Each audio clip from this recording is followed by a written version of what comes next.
So I welcome you all to the webinar today. Thank you so much for joining in, for taking out time, for taking that interest to learn impactful communication, for the animals. And uh, so the topic is like impactful communication by the two animal rights activists who've been on ground for quite some time. It will be an amazing journey to know their journey and their experiences. So before I go and introduce the speakers, I would request you all to mute your audio so that there is no disturbance. And if you have any doubts, so we will be playing a pre-recorded video. So this is specifically made for the impactful communication, this video. So there will be two clips by Malvika Kalra and Darshana Muzumdar. We will be playing that. So if you have any queries, there will be an open space after the video, and you can ask your question or you can put your comments on the comment box. Okay, so a little about our speakers today. Malvika Kaldra, she is an animal liberation activist since 2013. She's been creating multiple forms of awareness in Jammu through different mediums, say leafleting, or through talks in schools and colleges, or through media, mass media. So she's been reaching out to people in every way possible. And I welcome Malvika here. Thank you so much for joining in. And a bit about Darshana Muzumdar. Darshana Muzumdar is also an avid animal rights activist. She's done a lot of, farm animal awareness programs with FIAPO as well. She's an active leader from Pune. And she's done a wide range of street outreaches, talks in schools and colleges, and also initiated Vegan Super Chef Challenge. So and she also has co-organized Vegan Fest, and currently she is the campaign manager for $1 Million Vegan. So yeah, let's begin with our webinar, and we will be playing Malvika Kaldra's video. A little about myself. I am going to be 55 years old and I'm married. I have 2 kids, and by choice, I'm a homemaker. And about my vegan journey, it started in 2013 when I stumbled upon the cruelties in the dairy industry, and then understood, of course, the cruelty in every other use of animals. And that's how it began. It's been 7 years now. And my accomplishments in the vegan movement in India, I myself cannot say because I don't know how much of an impact I've made. But yes, a little bit, if it helps to say that FIAPO did honor me with an education and outreach award at their IFA conference in Hyderabad in last year. So if that is any, sign of seeing how I've done what I've done, I think it just says a bit there. Yeah. If it's, there's a word more immediate than important, or more, which makes more, you understand that how urgent it is, then it is extremely important that we do it, because animals have been abused for so many years, so long, and in such huge numbers that till we didn't stumble upon veganism, when we were participating in it. And now that we know it, we do have to become the voice, because most people are still unaware. I took that step because, like I said, when I went vegan in 2013, my kids went vegan with me too.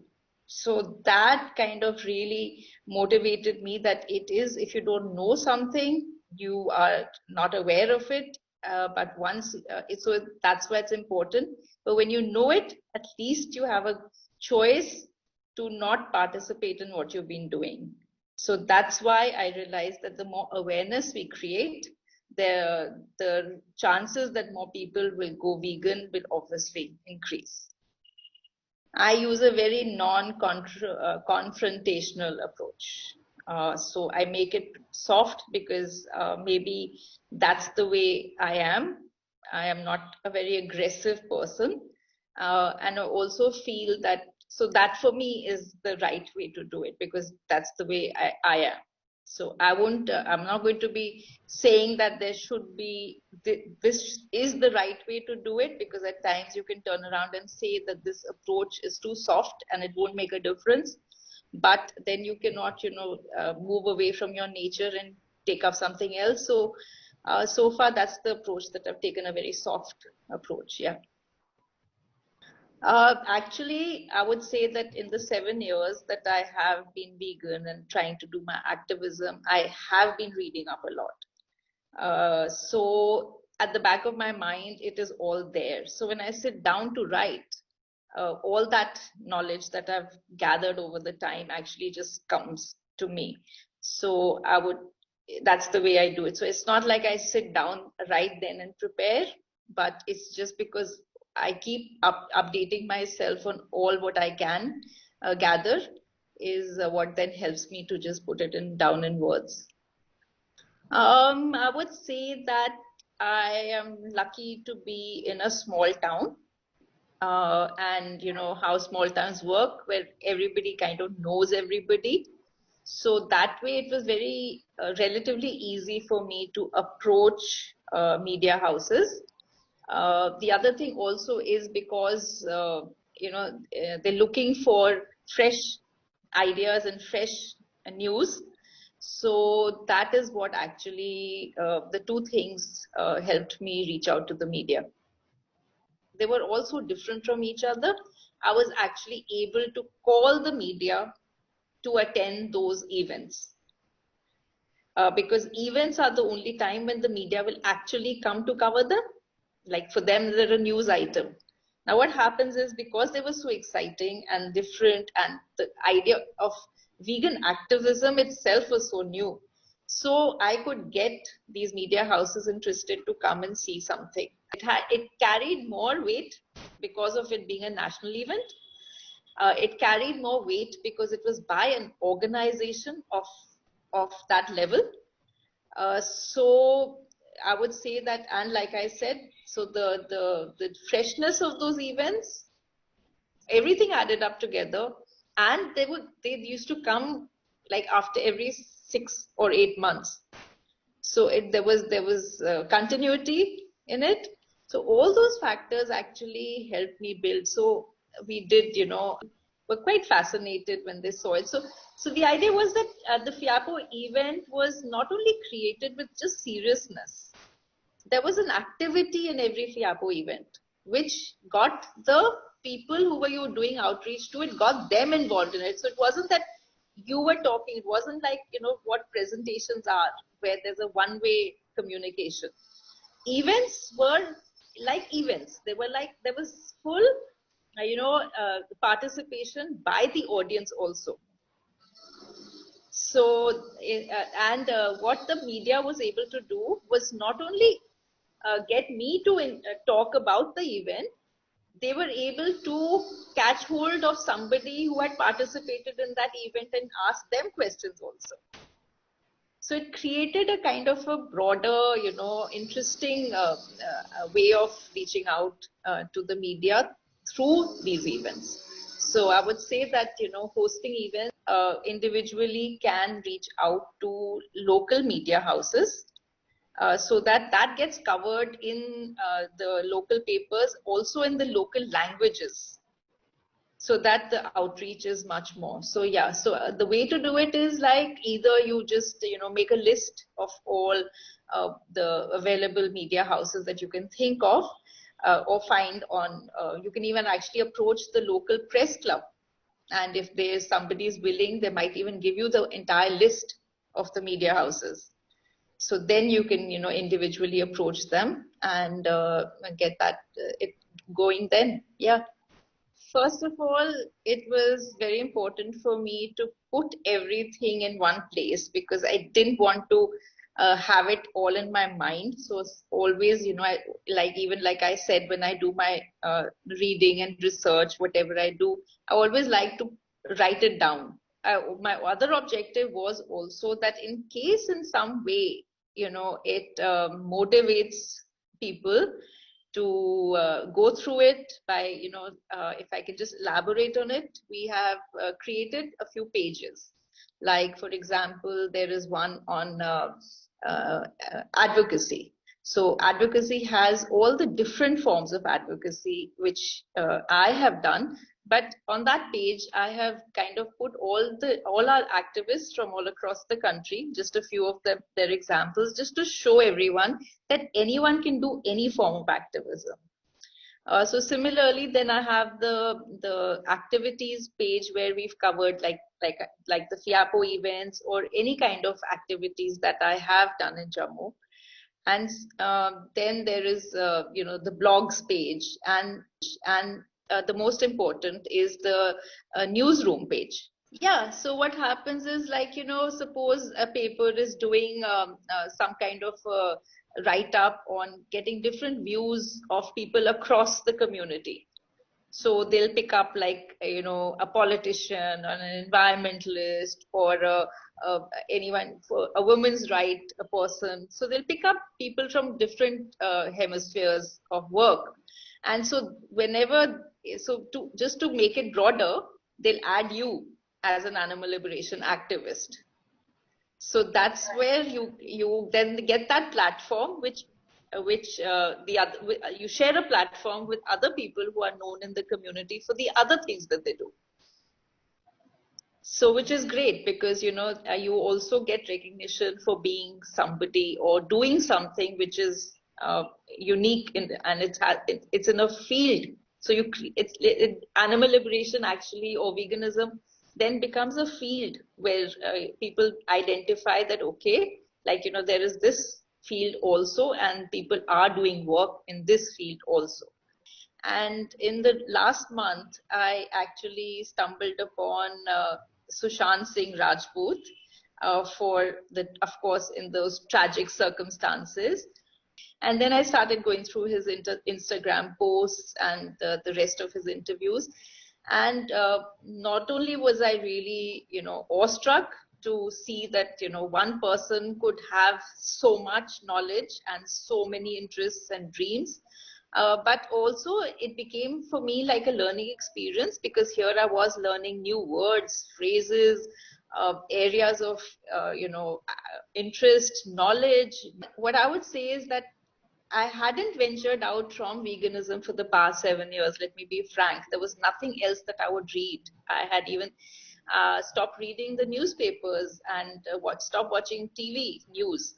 But after this, I feel that, we should keep ourselves open to a little more knowledge and have a few more interests, because somewhere down the line, they also help you grow as a person, and they might just help you, in this movement. Like for example, through Sushant, I was able to understand more about reading, learning, comprehension, communication. And I think today I am incorporating a bit of what I've learned from him. I can feel it. So since our activism is also about communication and reaching out, anything that we learn will always help us to become better activists. These 3 milestones actually were pretty, I would say, very close to each other, because the first being that my kids turning vegan. So that was a huge milestone for me, because I took on veganism and the activism bit, and I was actually now going to schools and colleges, thinking of each one as my kid. If he could do it, the rest can do it too. That was one. The second was that my parents. Now, my mom was 79 then, and my dad was like 88. And they just suddenly became vegan. So the second thing I realized was that there's no age. everyone talks about it's too late for us to do it and all that. And, I have these parents who just, because they were the newfound knowledge, they were as excited as, kids are, like we found something new.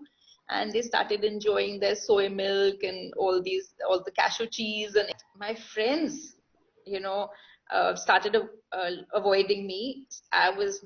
They didn't want me to come for dinners because they started feeling conscious about their food choices. So that worked for me, because I realized that what we are doing is something which is good, but because people don't want to accept the truth is why they're running away from it. So it made me more determined to get out and tell people, like, we've been cheated and conditioned very badly to think of animals like, we talk about them as inferior beings. Like I said, because of this pandemic, I have been not able to come up with anything that I would be doing. But so waiting for it to get over, and it will, I think, take a very long time, because priorities will be very different now of people. So yeah, so the best way would be to obviously use the social media to reach out to everyone, which I think the new generation of activists are definitely better at doing. So in that way, I'm looking at more of semi-retirement.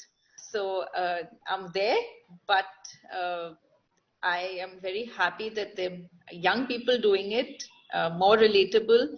They are more computer savvy, and they just do it much better. So I think everyone needs to give way, and so I'm there, but taking a back seat now. Yeah, so basically, like on my website, there is a page called Newsroom, like I said before.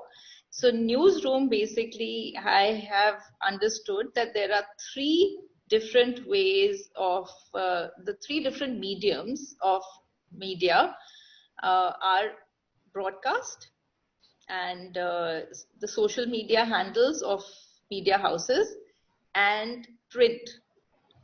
So broadcast would mean the television and the radio. The social media handles would be the Facebook handles that all these media houses have, and the print would mean the newspapers and the magazines. The second thing of, like we've mentioned before, are features. So features would be where you're featured again on these three types of mediums, the broadcast, print, and social media, where you've been featured either for your veganism activism, or the topic, your field, or like I said, you are featured along with other people who are in their field.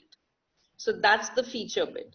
And the third is the coverage, the media coverage.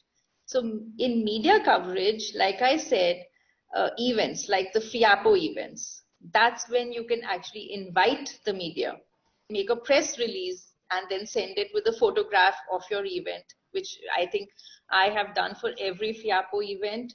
Luckily, FIAPO also used to send the press release. Okay, everyone. So this was Malvika Kalra for you. I hope the video was audible. There was few errors and we rectified it. So we will be playing Darshana Muzumdar's video now. I'm very happy to share whatever I know with others so that they can also take up, and they don't have to go through the stages that I probably went through. It can be a much faster journey for them. So really, thank you so much for inviting me. It was only because my friend told me to watch Earthlings that I became vegan. Just by telling somebody to watch a video brought such a huge change in me. I organized the fest along with somebody else, and we organized 3 vegan fests in Pune, so co-organized it. And we started doing a lot of video outreach. I started going to colleges and getting permission to do video outreach. I remember when I was leafleting, I would try and talk to people, little realizing that all the information is in the leaflet, so I don't really have to explain anything. So it was only after a while that I understood, okay, leafleting is a great way of just reaching out to a large number of people when there is absolutely no awareness at all anywhere.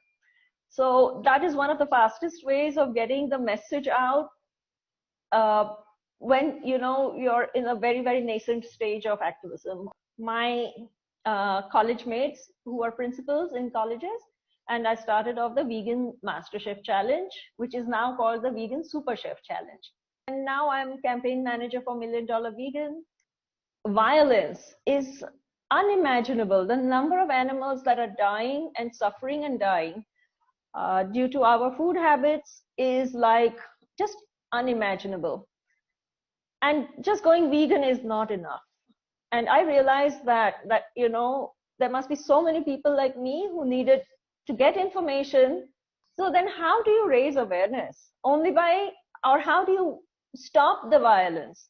And that's only by taking action. So activism is very, very important, and not just activism, but becoming a leader. So I did not wait for somebody to come and say, okay, come on, let's do activism, and then we will, take this forward. Or I did not wait for that. And I remember I used to be very awkward and kind of embarrassed doing what I was doing, but I still did it. So I say, even if you're not comfortable, do it, because it is so important that the message gets out. And I remember I've done activism on my own for so long. And of course, I did activism with others as well. But if they were not there, that's okay. You just take the lead and you take the initiative and do what you need to do. And you'll find people supporting you. You'll find people joining you. And I think we have fantastic leaders in Pune, and they're all doing amazing work. So it's not like you have to wait for somebody to hold your hand and kind of lead the way. You become the leader. It's so, so important. Street activism is one of the easiest and the most effective ways of reaching out to people on a one-on-one basis, and you can see change happening. So when I started out, I remember I had no skills at all. Nobody had given us training, and there were no training sessions. We were just allowed to say what we want. And the sad thing is, we were so traumatized by the information that we had received, and we had understood the magnanimity of this situation, that all we wanted to do was to tell people, what, this is what is happening to animals. And we expected them to say, oh my God, really? I'll go vegan. But that doesn't happen. And I came across a video by Melanie Joy where she talks about why we love dogs, eat chickens, and wear cows. So this was like an eye-opening thing for me, because I suddenly realized why we do this, and why I, as a compassionate person, as I thought I was doing this. And I realized that, there is so much societal conditioning that we don't realize we are doing things which are so against our core values and our compassionate nature or our sense of justice. And that's when I changed.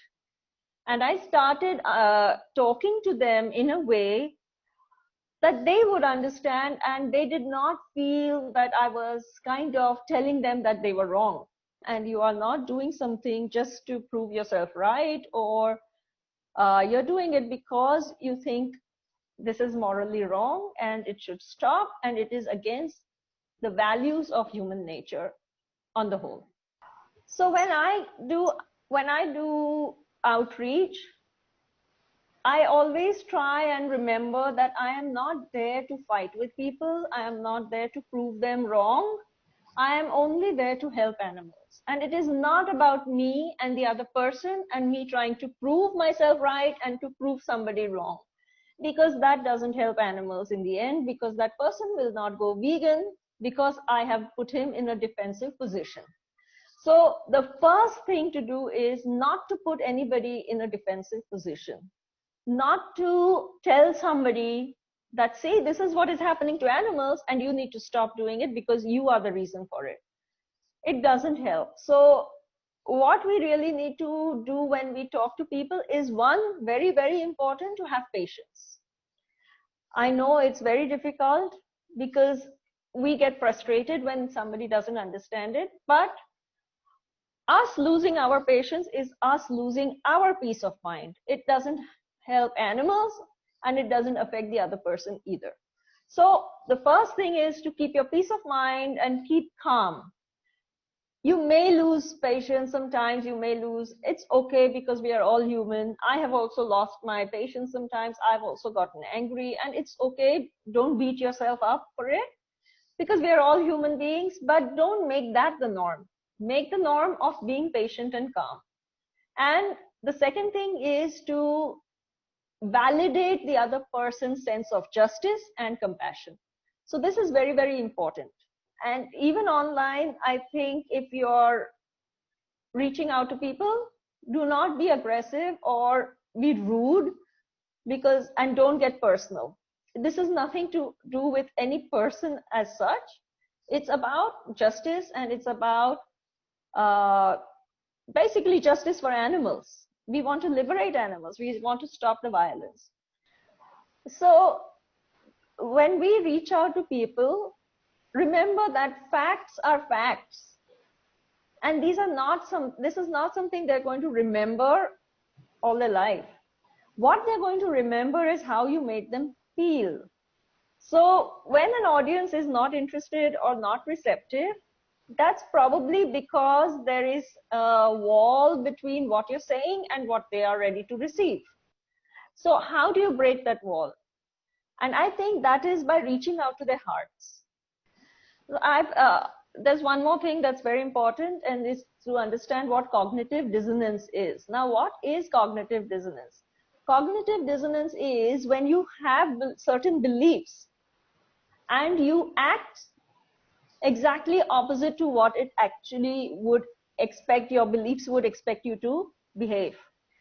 So you act in a manner that is not in alignment with your personal beliefs or your morality, or it could be anything. It could be a sense of what is right and wrong. So normally you see a lot of dog lovers. They are so affectionate. They are so compassionate. Or you'll see people who love wild animals and they will fight for them, and yet they will go home and they will eat other animals. Now this exactly is cognitive dissonance. We end up calling them hypocrites, but they are not hypocrites. This is societal conditioning. And this conditioning happens right from childhood. Because right from childhood, we are actually taught to love dogs, to take care of cats, and, fight for wildlife, but come home and eat chicken. So we are all born in a system. And this cognitive dissonance is true not just for animals, but in many cases in life in general. So cognitive dissonance is where you do not align your actions with your beliefs.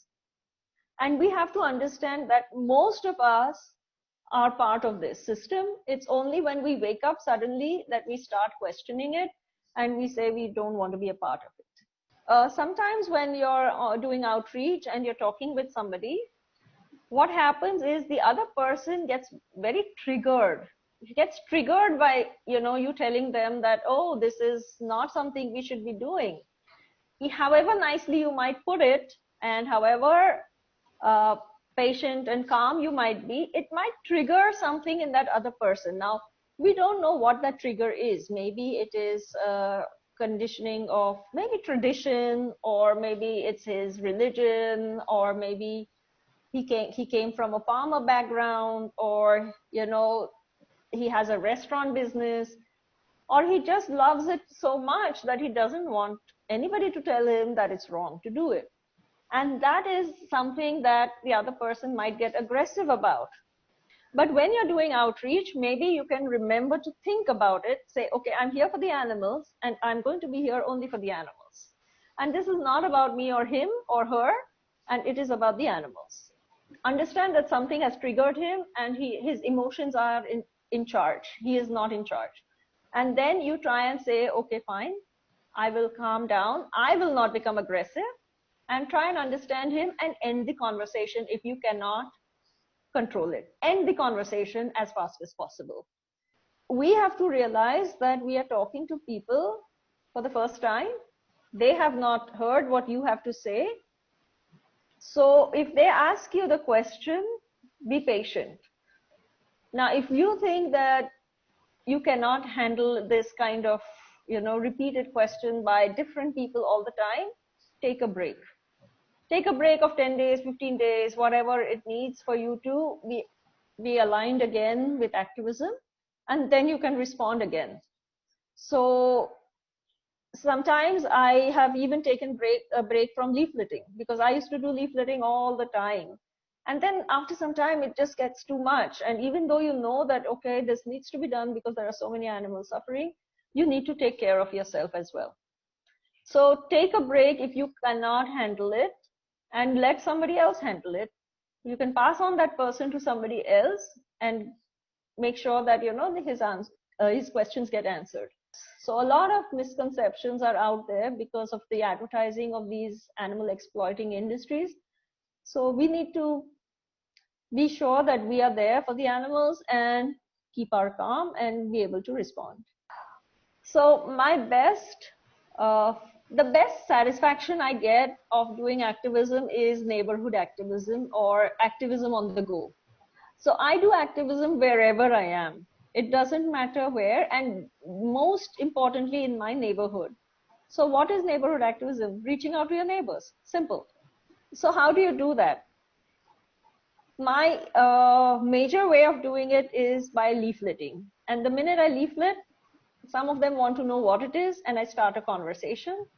Very often I have people who smile at my dog, and then I kind of start the conversation from there. Or I'm in a grocery store near my house and I just say, have I given this to you? Oh, I see you're buying this vegetable, and I start a conversation, and then I move it on to animal rights. The best part about neighborhood activism is that when you reach out to people in your neighborhood, you tend to meet them again and you can follow up with them. I think it took me quite some time to realize this. When I started off, I thought that, okay, everybody is really being serious and they really want to know sometimes. And no, that's not the case.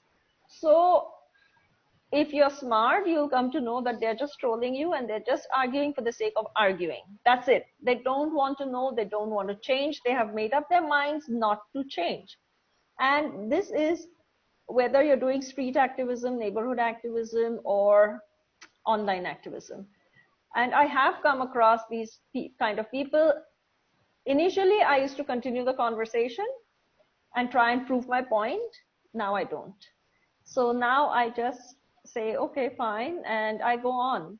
And it doesn't feel good because you haven't been able to, stop the violence that the other person is committing by eating animals. But we have to remember that we can't control everybody. We can't control others' actions. The only person you can control is yourself. So the best thing is to just move away when you have realized that this is a troll and it's not going to help you. I don't waste time because I really don't have the time to waste. I might as well reach out to somebody who's willing, who's receptive, who's open to this. So I came across Melanie Joy's videos and her book, but I didn't read the book. I watched the video and I listened to her TED talk. Her TED talk really opened my eyes because it doesn't talk only about animal cognitive dissonance where animals are concerned or carnism. Basically, it talks about carnism and how or why people do things, that they do. So her TED talk is very, very important. I've recommended the talk to so many people, and I think it has helped people understand why they eat animals. Hey everyone, yeah, so that was Darshana Muzumdar for you all. So now we'll keep this space for questions. I would request you all to ask your questions or drop it in the comment section. If you have any questions for Malvika Kalra, we'll go with her first, as she has to leave early because there are some prior commitments to her. So if you have any questions, please address it. Anything that you would like to ask in terms of mass media, or in terms of reaching out to. Okay, we have one question. Okay. So this is a very generic question that Anu has asked. How do we convince our parents? Because Malvika has told her that one of the milestone was that her parents went vegan. So Malvika, how to? What is the secret?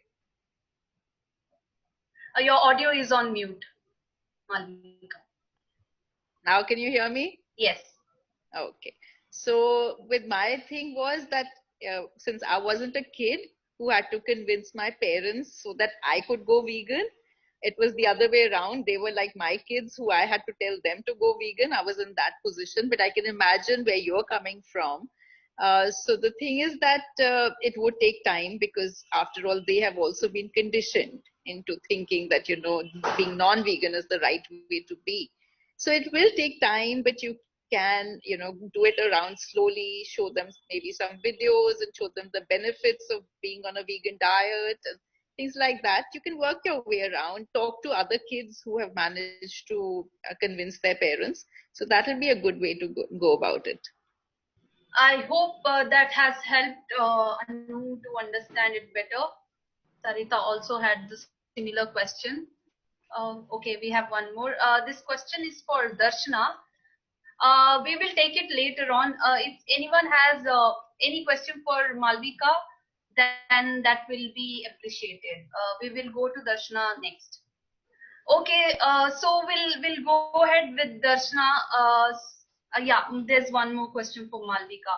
How to convince people who eat chicken to gain protein? Is eating chicken considered brutal? This is by Akshi Chauhan.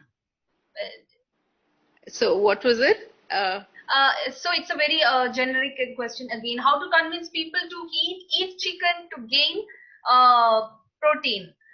Is it eating chicken considered brutal? So the question is basically, a lot of people eat chicken to gain protein. So how to convince people otherwise, that we don't need animals to gain protein? So basically, firstly, there are the reason that vegetarians don't eat protein, and there is nothing known as protein deficiency.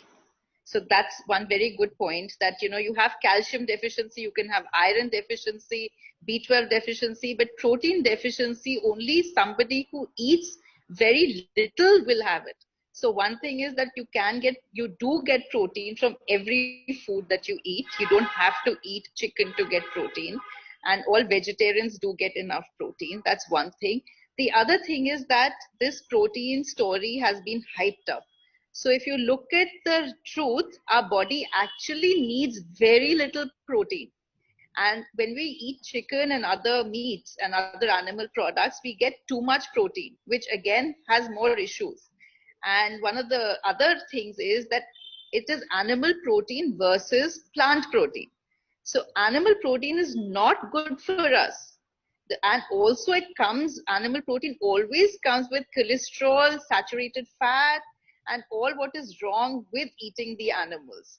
And one major thing is if somebody tells you to eat that, then just tell them which are the animals who have the best strength, the body, the stamina, the endurance, the muscle mass, and the first animal which comes to your mind is the horse. And so you have the horse and the ox and the elephant and the camel and the giraffe and the hippopotamus and the gorilla, and just tell people that these are all the animals who don't eat chicken. So I think you have multiple ways to convince people that you don't need chicken for protein. Rightly said, Malvika. So we have a couple more questions mainly pointed to Darshana. So Malvika will be here with us for some time. Later on, she'll be leaving us. So let me come to Darshana now. So there's this question which is mostly for an orthodox person who is really orthodox. And sorry, I just missed the question. Okay, how this is for Darshana. How to speak to a rude, orthodox, or a arguing person who don't want to argue with the viewpoints on veganism? Darshana, your audio is on mute. So Orthodox people are absolutely so conditioned by certain ways, certain concepts that they find it very difficult to get out of. And when you challenge those concepts, they get very upset. So I don't think we should talk according to what they want you to talk to. You know, if they're talking about religion, you shouldn't be talking about religion at all. What would be better to do is to try and connect them with their own feelings of compassion for anybody, or help them understand that they are really kind people. So when you talk about things like, I know you're a kind person or you're a compassionate person, and would you really want to harm somebody? They generally say no, they wouldn't. So validating their compassion is something very, very, very important. You actually have to say it in words that, I've seen you feed cows. That means you love animals. You know that this is who you are. And when you kind of validate that compassion and move the conversation away from what their thoughts are, there are chances that you will be more successful. Not always, but the chances are higher. Yes. So Darshana, we have the first question was for you by Manisha Chaudhary. So the question goes like this. As Darshana ma'am mentioned about people caring for wildlife but eat farmed animals. However, these people feel that wildlife is part of the ecology. Farmed animals don't fall in that category. How to address this? Yeah, so this is a very common thing. It was with us as well. I mean, I used to love dogs and I thought chickens were meant to be eaten. So it's nothing different. It is societal conditioning, right? Again, over here, we need to kind of tell them about how kind they are. First, validate the fact that they are fighting for wild animals and say that is such a wonderful thing because you have compassion, you feel something for animals, and that is why you're fighting for them. So I would time and time again try and connect them with their own feelings of compassion for everybody. Like I said, it's not always easy, and it may not be easy to get them to understand immediately. But I have a set of questions. I ask like if they would kill a chicken themselves, and generally they say no. Then I say, imagine what we are doing to the person whom we expect to kill for us. I'm not even talking about the chicken here. I'm talking about the person who's going to kill for us. And I say, okay, this is like we expect him to turn his heart and mind off, but we want to keep our mind and heart open and have our feelings of compassion and whatever. So when you try and relate it to other issues which are not something that those are issues that they haven't thought about, I think then it kind of helps better. Yes. So you can watch some of my videos on my morning walk talk. I've spoken about these things. And I also tell them how it is societal conditioning and how, when they decided to eat chicken themselves. So that is something also I bring to their attention. And I think when I ask them that, I say, like, how old were you when you thought that, yes, this is a chicken that needs to be eaten? Or instead of even asking them, I say, I was never given the opportunity to choose whether I wanted to kill an animal and eat it. And but I started eating it without even realizing it. So I don't even tell them that they are doing something wrong. I bring it back to me. So that becomes more relatable to them, where they don't get defensive. Yes. So it's mostly like before we convince others, before we make others, understand about animal rights, veganism, it's important that we understand human behavior. And as Darshana suggested few books on, by Melanie Joy, it's something you all should read. I'll send those link in the comment box. So most of the questions are somewhere relating to human behavior, somewhere similar. So I request you all to watch that video and it will answer, because there are too many questions. It is not possible to answer all of them. There is one question for Malvika. That is, during outreaches, how should we answer people who relate dairy to religion? Again, it's something relating to, yeah, religion. That Malvika? it's really tough because I have faced it once while leafleting my dairy leaflet, and it was a very tough call because our obsession with dairy and connecting it to religion is so deep that people get offended when you talk about it. So you have to be very careful because religion today, especially, is being totally hyped, and anything to do with religion, if it's attacked, people mind it a lot. So just divert people's attention from religion, and like Darshana has also said, make them connect with their own belief, like their own what they would feel individually, rather than being carried away with societal conditioning or by religion. So just bring it there. And then also you can talk about dairy in terms of how unnatural it is for mammals to drink milk in adulthood and of another species. So you can just divert it all there and just remove religion from there, because in today's time bringing in religion becomes very uncomfortable and very tough at times. I have a Right. question answer thing on dairy, which I can share with Meghna, and Meghna, you can share it with everybody else. That has helped a lot of people understand how dairy is so unnatural and that we need to quit it. So I'll share Right. that with Meghna. Sure, sure. I'll share that and also the links of Melanie Joy and few other resources which will help you all. We have few more questions. I'll for Darshana. It's a generic one, but I'll ask it to Darshana. Neuter and adopt street cat. No need for new breeding or euthanasia. In addition to extremely well, that's not really a question. Okay. What about pigs, fish, seafood, and other animals and birds? And milk. Milk does not get associated with killing or harm. So yeah, I think for this, Sanjeev Kumar, we will share a resource which just Darshana has addressed that covers the answer. Yeah. About fish, I think we need to really talk about it because this fishes are really ignored in our activism. And we have the World Day for fishing, and all these world international days where we need to actually highlight the plight of fishes. So fishes is something even I rarely talk about, but once you talk about another animal and how we would not harm other animals, I think that helps people make the connection. And you can bring in the word like fishes, like I talk about, see, we are conditioned for about saving wildlife, but we experiment on monkeys, or we want to save dolphins, but we eat pomfret. And when you make that connection, I think people understand it.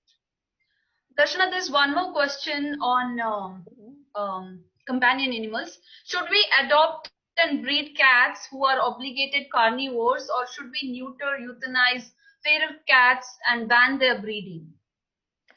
Okay, so basically, my cats and dog are all vegan, and it took me a while to understand that yes, I am the reason for killing other animals if I'm feeding animals to my animals. It doesn't make sense. And I was of the thought, just like you, that okay, these are obligate carnivores and we cannot do anything about it. But I studied, and there is food that is available in the market right now, dry food for cats, which is, I think, from myiStra.com. If you go to myiStra, you'll get vegan cat food and dog food. Also, Dog and Joy. Dog, the letter N, and Joy is another vegetarian food which is by accident, it is vegan. So basically, we really need to understand that if we want to really live our values of compassion, we cannot be the cause for the death of other animals. It takes time for these animals also to transition. So do it gently, do it gradually, but you can do it. What was the other part of the question? Should we? Sorry, I missed that question. One second. Yeah, and even though Yeah. they're obligate carnivores, that the dry food contains all the nutrition that they need. Okay. Yeah. So there's one more important question. I think this is something we need to address. There was something about euthanasia or something I missed. Yeah. Okay. Oh, wait, one second. It is. Breeding or something? Yeah. So it's, or should we neuter or euthanize feral cats and ban their breeding? So breeding should be banned anyways. Breeding is not something we should support because it is sexual assault. Breeding is the reason for the separation of mother and child. And this is something I mean, as something morally absolutely unacceptable. So breeding is something we would not ever want to support. And sterilizing, neutralizing is very, very important. Euthanasia is like we are taking it in our hands and say, okay, we have to kill these animals. And I don't think that is right unless the animal is in such a state of suffering that, and there is no way that the animal is going to recover. Then with the help of a vet, only with the consultation of a vet do you take that decision. You cannot take the decision on your own of euthanizing animals. Darshana, there's one more important question. That is, veganism has been characterized as an upper class and upper caste movement, especially in certain university college circles. How do we counter that? Often eating meat is called a sign of assertion of marginalized groups. How do we counter that? Oh, this is a great question. And I think, the vegan movement itself in India has been led by the more educated class, I would say. And we have not reached out to people who do not speak English, and majorly by the English speaking people in India, especially. So this is something very important, and we really need to address this. The best part is that in India, the majority of the population are already vegan. They eat roti, sabji, dal, chawal, kuchumbar, papad, chutney, pickle. And most of these dishes are vegan by default if you don't use dahi and ghee. The fact that meat has been glamorized is because of marketing, and we really need to understand that marketing targets the rich majorly because they want to make money. So we can point that out to people who say that yes, meat eating is elite, and so what is happening is we are also targeting the same people because they are the ones who are eating the most meat or animals. But you can be inclusive, and we really need to be inclusive. This is very, very important for us to be inclusive because this movement is not about the rich people. And it's very, very easy for anybody in India to go vegan. Very easy. I don't think there's any other country in the world where it's so easy to go vegan, because anyways we are eating vegan food half the time without even realizing it. So we can actually point out to them that, okay, you are westernized and you are not following our traditions. And if we go back to our traditions, uh, then there is no question of being elite or not. So we really need to revive our food traditions of food, of roti, sabji, dal, chawal, and we can change the entire conversation and make it a more generic thing. Yes. I hope I've answered that right. I mean, if there's any question, you can always reach out to me and we can have a discussion on this. In fact, we should have a discussion on this. Maybe we can have a Zoom session for this. Yes. So you can always reach out to Darshana Muzumdar through her Facebook profile. It is Darshana Muzumdar, and Malvika has her own website as well, which we showed in the screen. So Malvika may have to leave. So I would really, really thank Malvika for joining us and sharing her experience and her journey. It is always a pleasure to see her work and always to be around her and know her work. Thank you, Malvika. Thank you so much. Yeah. Thank you, Malvika. Bye. Bye. So we have a couple of minutes. We can go ahead with few more questions, and we do have a lot of questions. We'll try to address them. And I'll be very happy if they reach out to me and call me. Even I'm ready to answer them later after this session is over. Okay. So there's a question on if okay, there are arguments that vegan foods and substitutes are expensive. How the underprivileged afford dairy subtitles? Darshana, this is very important. I think I even spoke to you Oh, about this. yeah. So Yeah. this is a question I love answering Yeah. because, first of all, I explained that dairy is baby food and we don't need any kind of milk. What you need is calcium, iron, protein, whatever else, the nutrients, right? And where do you get calcium and iron from? Green leafy vegetables. So if you're stuck on alternatives, that means you are addicted to a taste and you are not worried about your nutrition. So obviously when you eat almond or have almond milk, it's going to be maybe a little more expensive, not really, because you just need 2 or 3 almonds or 4 almonds. But why not just eat the almonds? I mean, what's the sense in making almond milk or cashew milk? Just have the cashews. So basically, we don't need alternatives, and we really need to change the conversation about this in India, especially, where we should not be focusing on alternatives at all, because we have thousands of varieties of fruits, vegetables, pulses, grains, millets. I don't think any other country has as many millets as we have, and we use them in traditional dishes. So let's change the conversation about veganism. We do not need to follow what the West is doing, because the situation in the West is totally different from what it is in India. So let us tell people that what you need is not a dairy alternative, but what you need is nutrition. And where can you get the nutrition from? Green leafy vegetables, your other vegetables, your fruits, your legumes, your pulses, your grains, nuts and seeds. And there are so many seeds like melon seeds, which are so very reasonably priced. Even sunflower seeds are not very expensive. The other day I saw it in a pet food shop, and I was like, what are you selling sunflower seeds for? And he said, we sell them for parrots, they're 60 rupees a kilo. And I was like stunned. I said, wow. So parrots are eating sunflower seeds, and when we should be eating them too. So just go to a pet shop, buy yourself some sunflower seeds from there. So that is something I think we really need to start talking about, that you don't need alternatives. We have thousands of traditional Indian foods that we need to revive. Everyone, there are still, Darshana, there are more questions coming up, but it's already time. Our space was for 5 to 6.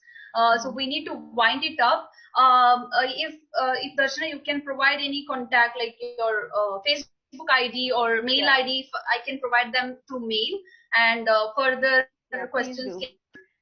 You can share my email address, not my email address, that's a little difficult, but my contact number. Okay. And you can also share my Facebook profile. Great. I'll be very happy to answer all these questions. Great. Yeah. So please take up activism, become leaders. Don't wait for somebody else to say, okay, now let's do something. Take up leadership roles. Yes. That is the whole point of this webinar, that we get into action and reach out and reach out for animals. So thank you so much, Darshana, for being there. It's always a pleasure to have you and listen to you. And thank you everyone for joining and taking out time. I hope this was a very learning experience, and we will be coming up with more sessions. Stay updated. Thank you all. With regard to phone number, I'll share it via mail to everyone. All the other resources that was mentioned in this webinar. Yeah. Thank you so much. Good night. Thank you. Thank you. Bye, everyone.